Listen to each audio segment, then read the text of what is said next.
नमस्कार। भाषा हमारी पहचान हुआ करती है। जो भाषा हम बोलते हैं, वह केवल संप्रेषण का माध्यम भर नहीं हुआ करती। अपनी बात दूसरे तक पहुँचाने का केवल ज़रिया ही नहीं होती। वह हमारा जीवन, हमारी मुक्ति और हमारा स्वराज है। भाषा में हमारा वजूद है, हमारी अस्मिता उसमें है, कह सकते हैं। इसलिए हम कैसी भाषा बोलें, जिससे हम अपनी पहचान कायम रख सकें, अपनी पहचान बनाए रख सकें, अपनी मुक्ति और अपना स्वराज उसमें हम पा सकें। मैं जो भाषा बोलता हूँ उसमें तुर्की, अरबी और फारसी के शब्द आते हैं। बोलते समय मैं यह नहीं सोचता कि यह फारसी का शब्द आ गया है और यह तुर्की का शब्द आ गया है, उर्दू का तथा कथित रूप से यह शब्द आ गया है, क्योंकि जो भाषा मैं बोलता हूँ उसमें मैं उर्दू को अलग भाषा नहीं मानता। वो मेरी अपनी भाषा का अंग है। तो उसमें तुर्की के, अरबी के, फारसी के शब्द आ गए हैं। मैं उनको सहज रूप में बोल देता हूँ। यदि मैं विचार करने लगूंगा कि इस शब्द को मैं हटा दूं, क्योंकि यह तो तुर्की का, अरबी का, फारसी का है या कथित रूप से उर्दू का है, जो कि मेरी अपनी भाषा बन गई है, तो मैं असहज हो जाऊंगा। और असहज होकर के यदि मैं बोलता हूं तो मैं अपना स्वराज, अपनी मुक्ति भाषा में नहीं पा सकता हूँ। भाषा बहते हुए पानी की तरह पारदर्शी होनी चाहिए। रुके हुए पानी की तरह बासी होने की गंध उसमें नहीं होनी चाहिए। जबरदस्ती बनावटी बनाने की कोशिश उसमें कहीं ना झलके। जो हमारी भाषा हो उसमें हमारा अपनापन व्यक्त हो। जब हम कहते हैं कि हमारी अपनी भाषा होनी चाहिए, तो ये पूछा जा सकता है कि उसमें अन्य भाषाओं के शब्द आ गए हैं, तो हम क्यों ना उन्हें छोड़ दें। मैं पूछ सकता हूं कि हम उन्हें क्यों छोड़ दें। भाषा बहती हुई नदी की तरह होती है। बहती हुई नदी दूसरी नदी में मिलती है। उस नदी का पानी उसमें कितना मिल गया, इसका विचार नहीं किया जाता। यह भी विचार नहीं किया जाता है कि जितना पानी दूसरी नदी का मिल गया है, वो चीन से आती हुई नदी है, पाकिस्तान से आती हुई नदी है। उसका पानी उसे मिल गया है तो उस पानी को हम निकाल दें। जो दूसरी नदी का पानी उसे मिल गया है वो उसका अंग बन चुका है। वह कैसे उससे अलग किया जा सकता है। भाषाओं के साथ यही होता है।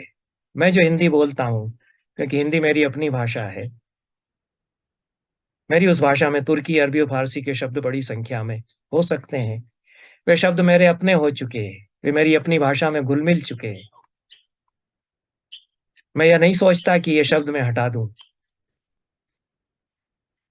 उदाहरण के लिए शायद ही कोई ऐसा दिन मेरी रोजमर्रा की जिंदगी में गुजरता हो जिस दिन मैं रोटी शब्द का प्रयोग न करता हूँ, क्योंकि भोजन तो रोज ही करना पड़ता है और रोटी ही खाता हूँ। या तो रोटी खाता हूँ या चावल दाल खाता हूँ, सब्जी खाता हूँ। यही तो खाता हूँ, और क्या खाऊंगा। रोटी शब्द तो जानकार लोग बताते हैं कि तुर्की से आया है। हमारे यहाँ अपूप था। मैं अपूप तो नहीं कह सकता। और अपूप अपूप उससे मिलता जुलता होते हुए भी कुछ दूसरी पद्धति से बनाया जाता था। जो छठ के पर्व पर थेगड़ा बनाया जाता है, कुछ वैसा शायद था, ऐसा अब जानकार लोग बताते हैं। और रोटी मेरे जीवन में रच बस गई है। मैंने तो रोटी का लहरी लिख दी। 35 साल पहले लगभग मैंने रोटी का लहरी लिखी होगी। किसी ने आपत्ति नहीं की कि रोटी का और रोटी शब्द कैसे प्रयोग कर दिया आपने संस्कृत में। वह कविता संस्कृत में लिखी गई, पाठ्यक्रम में भी कभी कभी चली और खूब सुनी गई, पसंद भी पंडित समाज में की गई। पर यह मुझसे नहीं उस समय कहा गया। वह समय शायद इस तरह के प्रश्न उठाने वालों का नहीं था। रोटी मैंने देखा भोपाल के एक खास बाजार में जाकर के कि मैं चकित रह गया कि कितने प्रकार की हो सकती है। और वो सारे रोटी के प्रकार हमारे यहाँ के नहीं हैं। मैं दो तीन तरह की रोटी जानता था कि एक तंदूरी रोटी होती है, एक रुमाली रोटी होती है, एक तवे की रोटी होती है। लेकिन मैंने एक दुकान पर, जो भोपाल का एक भीतर का कोई बाजार था, उसमें लगभग 10-12 या इससे ज्यादा तरह की रोटियां वहां देखी, जो अलग अलग विधियों से बनाई गई थी सभी रोटियां ही। ये रोटियां बनाने की विविधता और कला जब आ गई हमारे यहाँ, बाहर से ही आ गई, वो हमारे जीवन का अंग बन गई। उसके साथ तंदूर हमारे यहाँ आ गया है, और तंदूर तो फिर संस्कृत में भी आ गया, तंदूर की आग संस्कृत में आ गई। रामकरण शर्मा ने बहुत ही मार्मिक कविता लिखी, एक युवा नेता पर जिसने अपनी पत्नी को तंदूर में झोंक दिया था। वो कोई होटल शायद चलाता था, और उसमें तंदूर, काफी बड़ा तंदूर था, उसने उठा करके उसने दहकते तंदूर में अपनी पत्नी को जला डाला था, पूरी तरह से भस्म कर दिया था उसने। ये घटना है, प्रसिद्ध है। वो छूट भी गए वो नेता जेल से कुछ समय पहले, लेकिन कवि कवि की संवेदना, उन्होंने बहुत मार्मिक कविता इस पर लिखी। उन्होंने तो तंदूर को तंदुल शब्द का प्रयोग करके संस्कृत कविता में ढाल लिया है। दग्ध्वा कामपि तंदुला तंदुला नले, इस प्रकार से उन्होंने कहा है। मैं कुर्ता पहनता हूँ और कमीज पहनता हूँ। कुर्ता और कुर्ता, ये तुर्की से ये शब्द आए हैं। तुर्क पहनते होंगे तो हमारे यहाँ प्रचलित हो गया। शब्द हमने अपना लिया, जो वस्तु है शब्द के साथ जुड़ी हुई, उसको जैसे ही हमने अपनाया।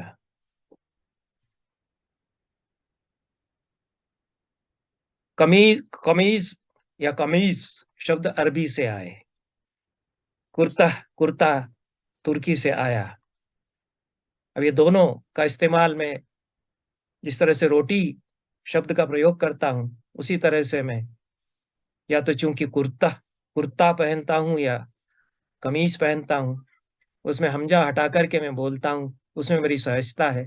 तो कुर्ता या कमीज में पहनता हूँ, कुर्ता और कमीज में बोलता हूँ। अब कोई कहे कि कंचुक बोल लिया करो, कुर्ता और कमीज तो बाहर का शब्द है, तो मैं कंचुक नहीं बोल पाता, क्योंकि कंचुक तो स्त्री की अंगिया के लिए भी आता है। निंदति कंचुकम शुष्कस्तनी नारी, ये बहुत बढ़िया कहावत हमारे पंडितों ने बनाई थी। नाच न जाने आंगन टेढ़ा का एक तरह से संस्कृत रूप है, लेकिन थोड़ा ज्यादा श्रृंगारिक रूप है। शुष्क स्तनी नारी कंचुक की निंदा करती है, तो वहां तो कांचली चोली के लिए कंचुक शब्द है।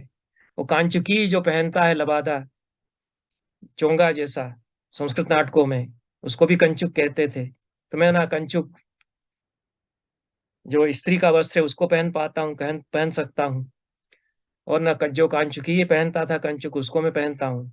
मैं तो कुर्ता पहनता हूँ या कमीज पहनता हूँ, मुझे बोलना है, बोलना होता है।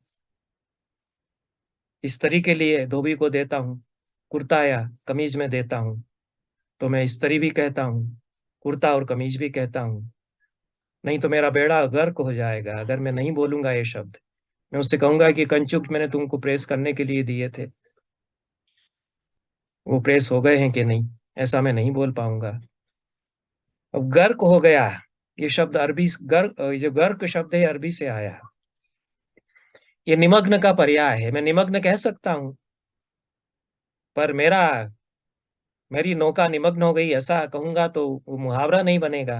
वो मुहावरा मेरा हिस्सा बन चुका है। वो बेड़ा गर्क हो गया, ये मैं, मुझे न बोलना पड़े तो बहुत अच्छा है, लेकिन बेड़ा गर्क हो रहा है तो मैं कहता हूँ कि बेड़ा गर्क हो गया। इस समय देश का बेड़ा गर्क हो रहा है, ऐसा मैं कह सकता हूँ, मुझे अगर ऐसा लग रहा है। तो ये जो बेड़ा गर्क गर्क होने का आभाणक है, ये मुझे बोलना पड़ता है, ये मेरा अपना अंदाज है। वो अंदाज शब्द भी मुझे, मैं बोलता हूँ। अनुमान भी मैं कह सकता हूँ, अनुमान उसका अर्थ एक होता भी है, लेकिन हमेशा सदैव अनुमान अर्थ नहीं होता अंदाज का। कई बार अंदाजे बयां और हो जाता है।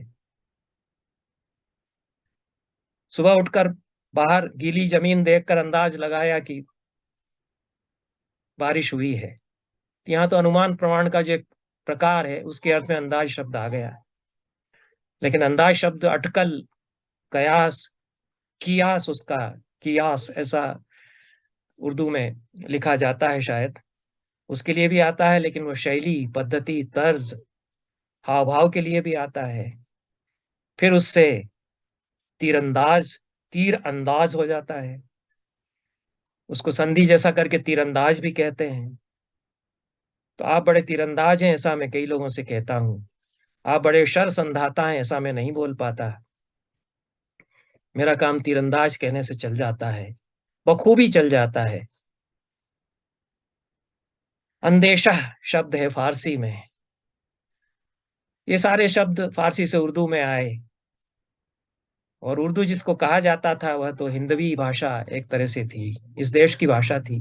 वह तो बाहर से आई नहीं, यहीं पैदा हुई, यही हमारी भाषा का हिस्सा थी। वो हमारी भाषा की एक शैली थी बोलने की, जो फारसी के शब्द सहज रूप से हमारी भाषा में, हिंदी में जिसको कहा जाए, जिसको अमीर खुसरो हिंदवी कहते थे, और हिंदवी में वो कविताएं लिखते थे और गर्व करते थे कि हम हिंदवी जबान में लिखते हैं।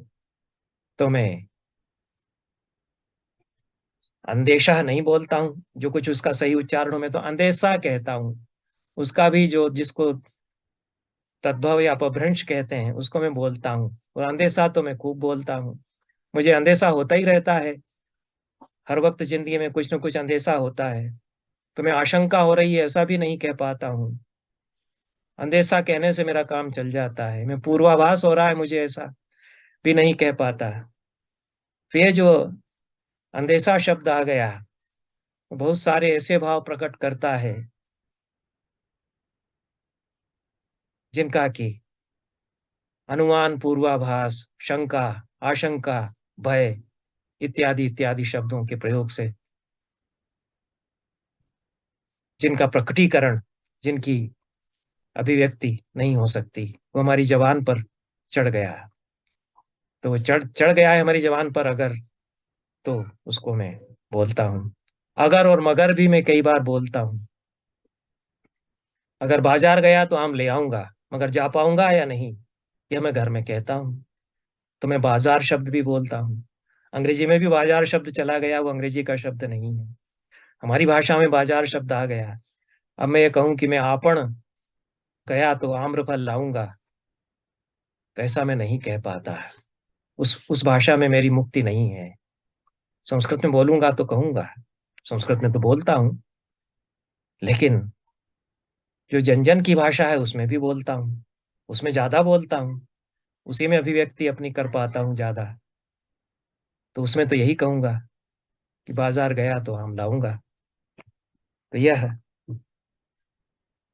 अंदर शब्द फारसी में है, उर्दू में भी है। यह तो संस्कृत में अंतः है, तो कमरे के अंदर, कमरे के भीतर में बोलता हूँ। अंतः, यह जो तत्सम है वह नहीं मैं बोलता।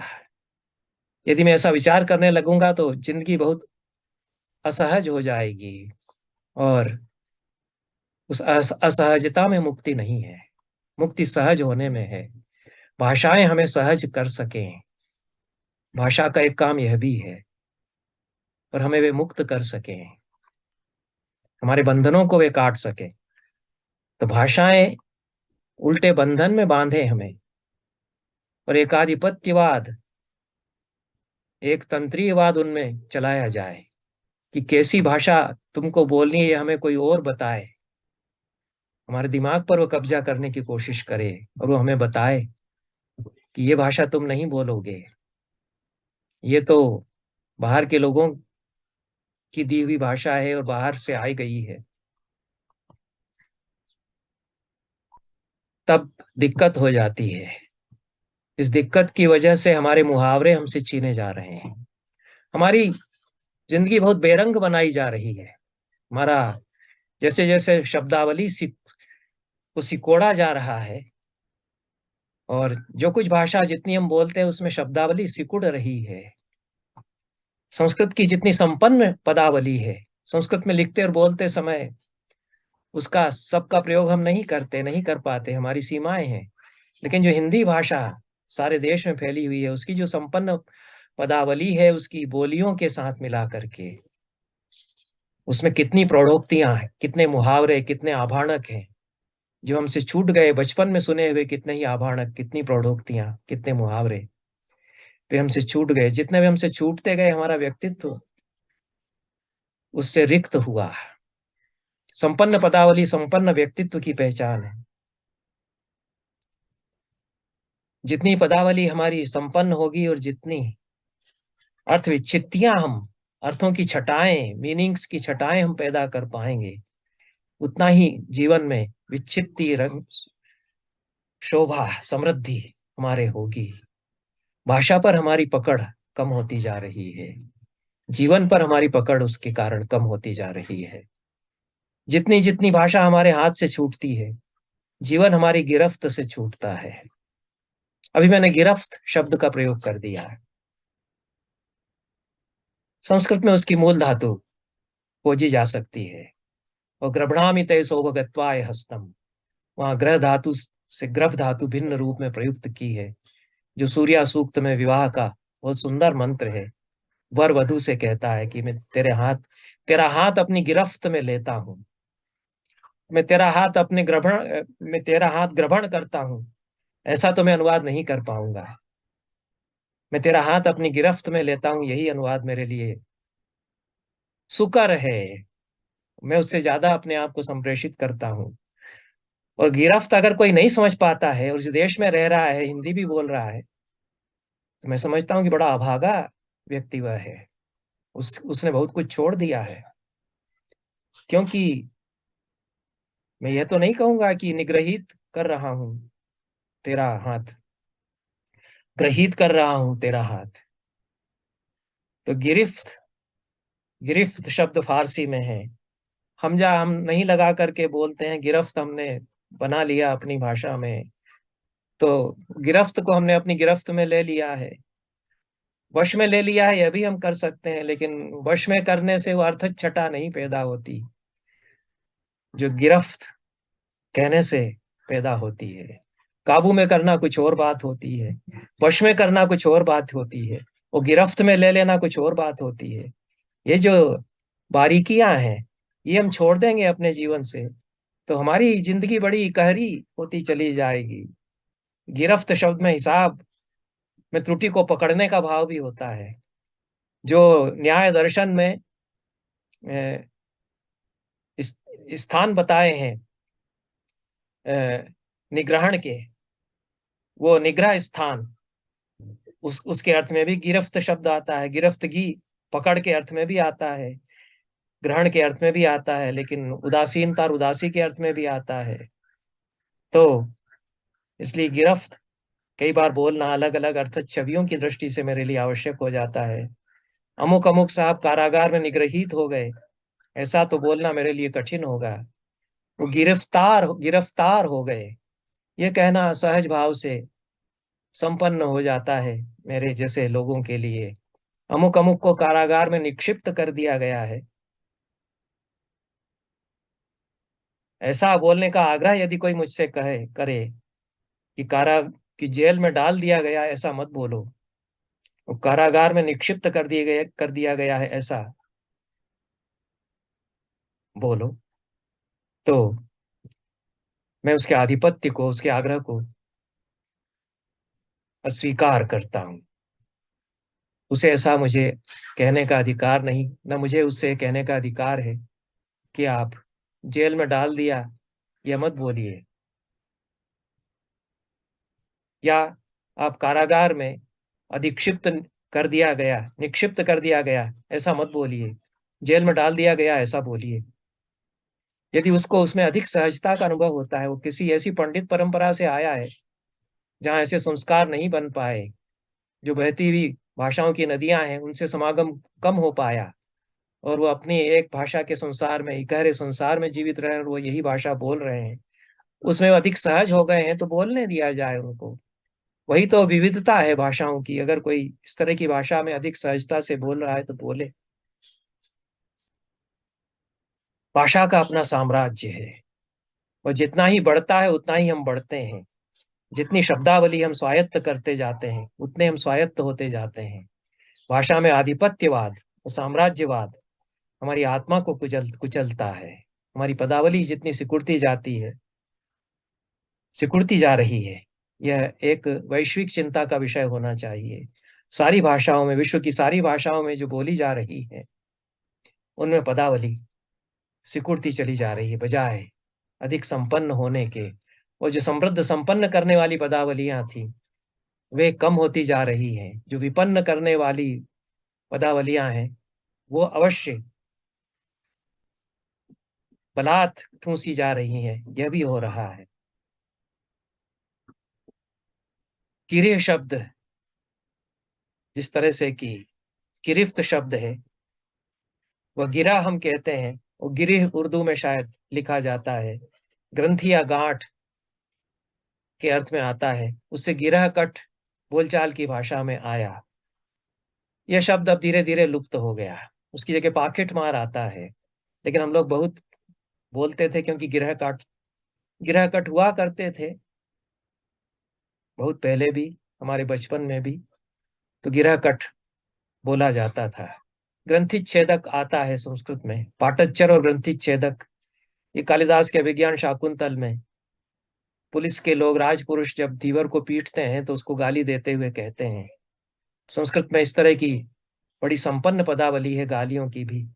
उस पर अन्यत्र चर्चा मैं कर चुका हूं।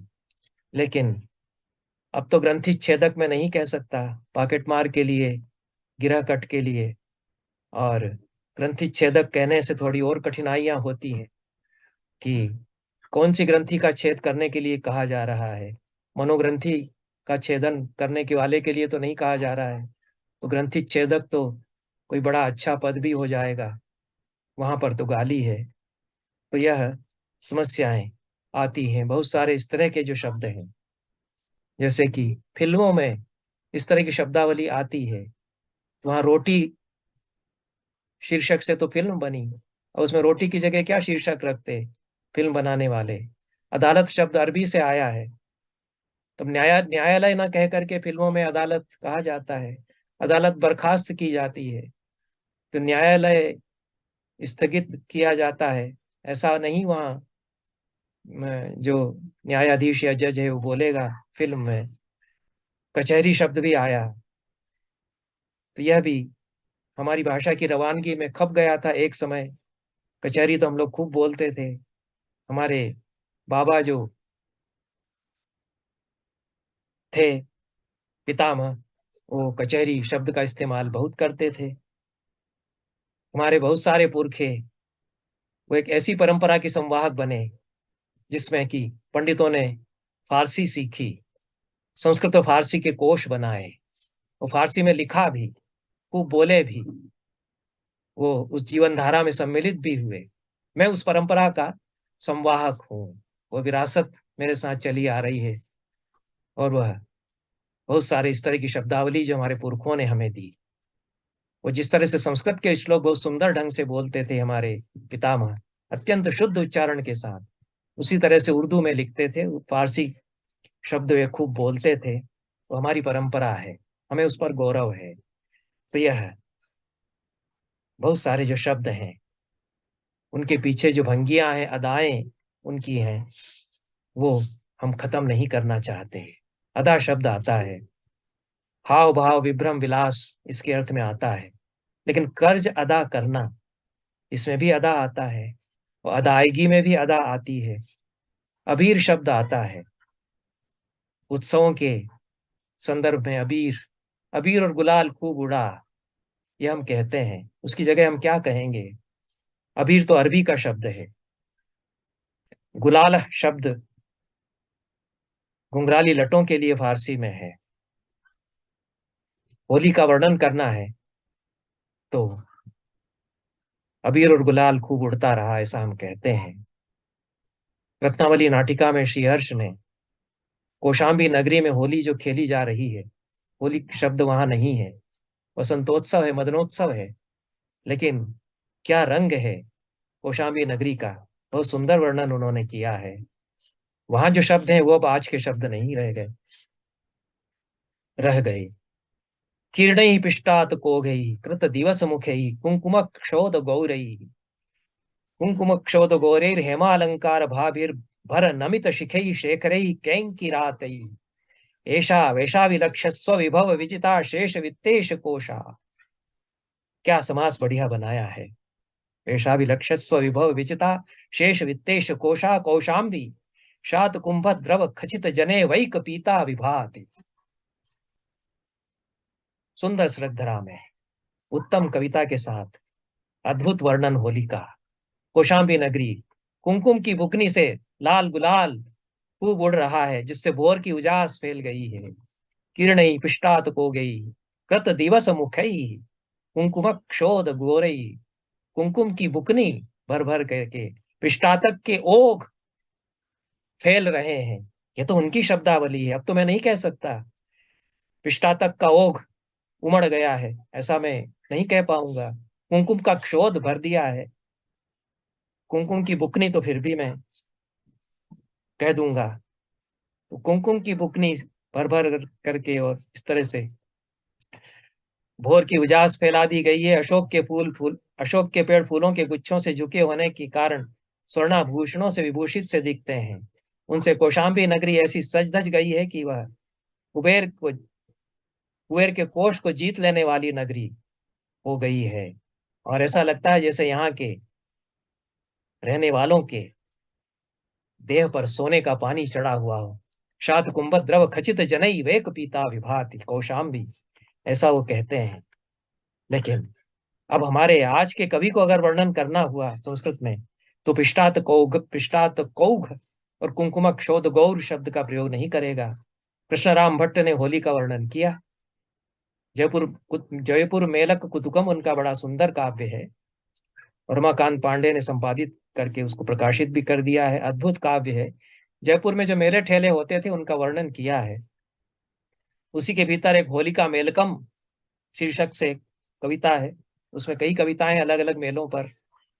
तो होलिका मेलक में होली के राग रंग का वर्णन वो करते हैं। क्षितौ गुलालम गगने गुलालम पृष्ठे गुलालम पुरतो गुलालम दूरे गुलालम सविधे गुलालम विंध्यम गुलाला व्रत वद विभाति। सरल भाषा में उन्होंने लिख दिया है। धरती पर गुलाल, गगन में गुलाल, पीछे गुलाल, आगे गुलाल, दूर दूर तक गुलाल, पास में गुलाल, सारा विंध्याचल गुलाल से पटा हुआ लगता है। सरस्वती के साम्राज्य में किसी का हुक्म नहीं चलता कि तुम्हें कौन से शब्द का प्रयोग करना चाहिए। तुमने पिष्टातकोग लिख देना चाहिए, तुम्हें पिष्टातकोग लिख देना चाहिए था। यहाँ गुलाल शब्द का संस्कृत में प्रयोग तुमने कैसे कर दिया है। यह भाषा की शुद्धता का आग्रह करने वाले यदि भाषा को डंडा लेकर के दुरुस्त कराने लग जाएंगे, तो भाषा भोथरी और बनावटी होती जाएगी और उसमें कृत्रिमता होगी। ऐसी भाषा से संबंधों में खटास पैदा होगी। अभी खटास, खट्टा, ये शब्द आ गए मेरी भाषा में। इनका प्रयोग भी मैं खूब करता हूँ। अचार शब्द का प्रयोग भी मैं खूब करता हूँ। अचार शब्द फारसी का है, ये हमारी भाषा में आ गया। संस्कृत में अचार के लिए संधान शब्द है, और मालवी में अथाना, अथानो भी कहते हैं। इनके संस्कृत मूल हो सकते हैं, लेकिन अचार जो फारसी से आ गया वो मैंने अपना लिया।